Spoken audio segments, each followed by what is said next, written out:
RSS ಪ್ರಚೋದನೆಗೆ ಯುವಕರು ಬಲಿಯಂತೆ. ಯಾರು ಕೊಟ್ಟಿರೋ ಸ್ಟೇಟ್ಮೆಂಟ್ ನೋಡೋಣ ಬನ್ನಿ. ದಲಿತ, ಹಿಂದುಳಿದ, ಬಡ ಯುವಕರನ್ನ RSS ಬಿಜೆಪಿಯವರು ಕೋಮು ಗಲಭೆ ಘರ್ಷಣೆಗೆ ಬಳಕೆ ಮಾಡಿಕೊಳ್ತಾರೆ. ಹೀಗಾಗಿ ಯುವಕರು ದಯವಿಟ್ಟು RSS ತಂಟೆಗೆ ಹೋಗಬೇಡಿ ಅಂತ ಗೃಹ ಸಚಿವ ಪ್ರಿಯಾಂಕ್ ಖರ್ಗೆ ಅವರು ಗೃಹ ಸಚಿವರಾಗಕ್ಕಿಂತ ಮುಂಚೆಯಿಂದಲೂ ಕೂಡ RSS ಬೆನ್ನು ಬಿದ್ದುಬಿಟ್ಟಿದ್ದಾರೆ. ಈಗ ಗೃಹ ಸಚಿವರಾದಮೇಲೆ RSSಗೆ ಬೆನ್ನು ಬುಡದೆ ಕಾಡ್ತಾ ಇದ್ದಾರೆ. ಸುದ್ದಿಗಾರರ ಜೊತೆಗೆ ಗುರುವಾರ ಮಾತನಾಡಿದಂಥ ಅವರು RSS ಬಿಜೆಪಿ ನಾಯಕರ ಮಕ್ಕಳು ಯಾರೂ ಕೋಮು ಗಲಭೆ ಘರ್ಷಣೆಗೆ ಹೋಗೋದಿಲ್ಲ ಅಂತ ಹೇಳಿದ್ದಾರೆ. RSSನವರು ಮಾಡಿದಂಥ ಕೋಮು ಪ್ರಚೋದನೆಯಿಂದ ಎಷ್ಟೋ ಯುವಕರು ಬಲಿಯಾದರು. ಹಿಂದುಳಿದ ವರ್ಗದವರು, ದಲಿತರು, ಆರ್ಥಿಕವಾಗಿ ಹಿಂದುಳಿದವರು ಇದು ಇವರ ಗುರಿ ಅನ್ನೋದನ್ನು ಅವ್ರು ಹೇಳಿರೋದು. RSS ಯುವಕರಿಗೆ ಪ್ರಚೋದನೆ ನೀಡಿ ಬಾಳು ಹಾಳು ಮಾಡ್ತಿದೆ. ಇಂತಹ ಮಕ್ಕಳಲ್ಲಿ ಯಾರೂ ಬಿಜೆಪಿ ನಾಯಕರು ಮಕ್ಕಳಿಲ್ಲ. ಅವರೆಲ್ಲರೂ ಪೂರ್ಣ ಪ್ರಮಾಣದ ಪ್ರಚಾರವಾಗಿ ಕೆಲಸ ಮಾಡಲ್ಲ. ಶಾಲ್ ಹಾಕ್ಕೊಂಡು ಗೋಮೂತ್ರ ಕುಡಿದುಕೊಂಡು ಕಾಕಿ ಚಡ್ಡಿ ಹಾಕ್ಕೊಂಡು ಓಡಾಡೋದು ಇಲ್ಲ ಅಂತ ಮಾತಾಡಿದ್ದಾರೆ. ಅವರು ಬೈಟ್ ಕೂಡ ಇರಬೇಕು ನಮ್ಮಲ್ಲಿ. ಇನ್ನು ಬಡವರ ಮಕ್ಕಳ ಮೇಲೆ ಪ್ರಕರಣ ದಾಖಲಾದರೆ ಸಹಾಯಕ್ಕೆ ಯಾರೂ ಬರೋದೇ ಇಲ್ಲ.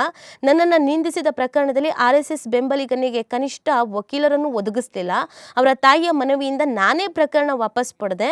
ಅವರು ರಕ್ತ ಪಿಪಾಸುಗಳು, ರಾಜಕೀಯ ಬೆಳೆ ಬೇಯಿಸ್ಕೊಳ್ಳೋದಕ್ಕೆ ಮಾತ್ರ ಯುವಕರು ಬೇಕು ಅಂತ ಹಿಂದೆ ಈ ಸಂಘಟನೆಯಲ್ಲಿದ್ದವರೇ ಹೇಳಿದ್ದಾರೆ ಅಂತಲೂ ಕೂಡ ಇದೇ ಸಂದರ್ಭದಲ್ಲಿ ಹೇಳಿದ್ದಾರೆ. ಕೇಂದ್ರವೇ ಇದೇ ವಿಚಾರಕ್ಕೆ ಸಂಬಂಧಪಟ್ಟಂತೆ ಅಂದರೆ ಇದು ಸಾಕಷ್ಟು ಬಾರಿ ಚರ್ಚೆ ಆಗಿರುವಂಥ ವಿಚಾರ. ಅಂದರೆ BJPಯ ನಾಯಕರುಗಳ ಮಕ್ಕಳು RSSನಲ್ಲಿ ಯಾರಿದ್ದಾರೆ ಹೇಳಿ ಅಂತ. ಈಗ ಸುಮಾರು ಜನ ಲೀಡರ್ಸ್ಗಳಿದ್ದಾರಲ್ಲ BJPಯಲ್ಲಿ, ಸಿಕ್ಕಾಪಟ್ಟೆ ಜನ. ಅಶೋಕ್ ಅವರು ಇದ್ದಾರೆ, ಸದಾನಂದ ಗೌಡ್ರು ಅವ್ರು ಇದ್ದಾರೆ, ತುಂಬ ಜನ ಇದ್ದಾರೆ ಅಲ್ಲ, ಅವ್ರಗಳ ಮಕ್ಕಳು RSSಲ್ಲಿ ಇದ್ದಾರಾ ಅಂತ ಇವರು ಪ್ರಶ್ನೆ ಮಾಡ್ತಾ ಇರೋದು. ನನ್ನ ಪ್ರಶ್ನೆ ಅಲ್ಲ, ಮಾಧ್ಯಮದವ್ರ ಪ್ರಶ್ನೆ ಅಲ್ಲ, ಗೃಹ ಸಚಿವರು. BJPಯವರ ಯಾರ ಮಕ್ಕಳು RSSನಲ್ಲಿದ್ದಾರೆ ನೀವು ಹೇಳಿ ಅಂತ ಕೇಳ್ತಾ ಇದ್ದಾರೆ. RSSನಲ್ಲಿರೋದು ಬೇರೆ ಬೇರೆ ಸಾಮಾನ್ಯ ವರ್ಗದ ಮಕ್ಕಳುಗಳು. ಇದ್ಯಾವುದೋ ಒಂದು ವಿಚಾರದಲ್ಲಿ ಅವ್ರನ್ನ ಬಳಕೆ ಮಾಡ್ಕೊಳ್ತಾರೆ, ಅವರು ಪ್ರಚೋದನೆಗೆ ಒಳಗಾಗ್ತಾರೆ. ಸೊ ಏನಾದರೂ ಕೇಸ್ ಆಯಿತು ಅಂತಂದ್ರೂ ಕೂಡ ಬಿಡಿಸ್ಕೊಳ್ಳುವಂಥ ಪ್ರಯತ್ನಕ್ಕೂ ಕನಿಷ್ಠ ಪಕ್ಷ ವಕೀಲರನ್ನು ಇಡಬೇಕು ಅನ್ನುವಂಥದ್ದು ಕೂಡ ಅವ್ರಿಗೆ ಇಲ್ಲ ಅನ್ನೋದನ್ನು ಹೇಳ್ತಾ ಇದ್ದಾರೆ. ಸೊ ಇದು ಮೊದಲಿಂದನೂ ಕೊಟ್ಕೊಬತ್ತಾ ಇದ್ದಿದ್ದಂಥ ಸ್ಟೇಟ್ಮೆಂಟು, ಈಗ ಮತ್ತೆ ಅದನ್ನು ಹೇಳ್ತಾ ಇದ್ದಾರೆ. ಇದಕ್ಕಿನ್ನು BJPಯವ್ರು ಯಾರು ಕೌಂಟ್ರು ಕೊಡ್ತಾರೋ ಗೊತ್ತಿಲ್ಲ. ನನ್ನ ಮಗ RSS ರೀ ಅಂತ ಯಾರಾದರೂ ಹೇಳ್ತಾರೆ ಏನೋ ಗೊತ್ತಿಲ್ಲ. ಸುಮಾರು ಜನ BJPಲಿ ಇದ್ದಾರೆ ಅಲ್ಲ, ಇರ್ಬೋದು. ಹೆಂಗೆ ಗೊತ್ತಿರುತ್ತೆ? ಇವ್ರಿಗೆ ಏನಾದರೂ ಮಾಹಿತಿ ಇರುತ್ತೆ ಗೃಹ ಸಚಿವರಿಗೆ, ಅವ್ರ ಮಕ್ಕಳು RSSಲ್ಲಿದ್ದಾರೆ, ಇವ್ರ ಮಕ್ಕಳು RSSಲ್ಲಿದ್ದಾರೆ, ಯಾರು ಇದ್ದರೆ ಅವ್ರು ಹೇಳ್ತಾರೆ ನನ್ನ ಮಗ ಇದ್ದಾರೆ, ಯಾರು ನನ್ನ ಮಗಳು ಇದ್ದಾರೆ. ಸೊ ಆ ಥರದ್ದು ಏನಾದರೂ ಹೇಳ್ತಾರೆ ಅನ್ಸುತ್ತೆ, ನೋಡೋಣ ತಡೀರಿ.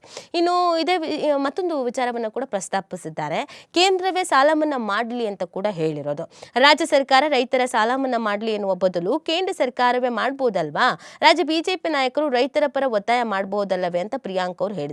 ರಾಜ್ಯ BJP ನಾಯಕರು ರಾಜ್ಯದ ಪರ ಒತ್ತಾಯ ಮಾಡದೆ ಕೇವಲ ಮನ್ ಕಿ ಬಾತ್ ಕೇಳೋಕಿದ್ದಾರೆ ಅಂತ ಪ್ರಶ್ನಿಸಿದ್ದಾರೆ.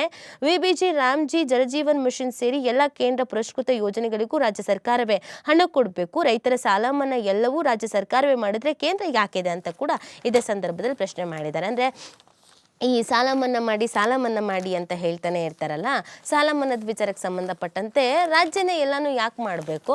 ಕೇಂದ್ರ ಮಾಡ್ಬೋದಲ್ಲ. ನೀವು ಹೋಗಿ ಮಾತಾಡಿ ನೋಡೋಣ, ಸಂಸದರೆಲ್ಲ ಇದ್ದೀರಾ ಅಲ್ಲ, ಹೋಗಿ ಮಾತಾಡಿ, ಕೇಂದ್ರದಿಂದನೇ ಮಾಡಿಸಿ ನೋಡೋಣ. ಎಲ್ಲನೂ ರಾಜ್ಯದ ಮೇಲೆ ಯಾಕೆ ಹಾಕ್ತಿದ್ದೀರಾ ಅನ್ನೋದು ಗೃಹ ಸಚಿವರ ಪ್ರಶ್ನೆ ಆಗಿದೆ.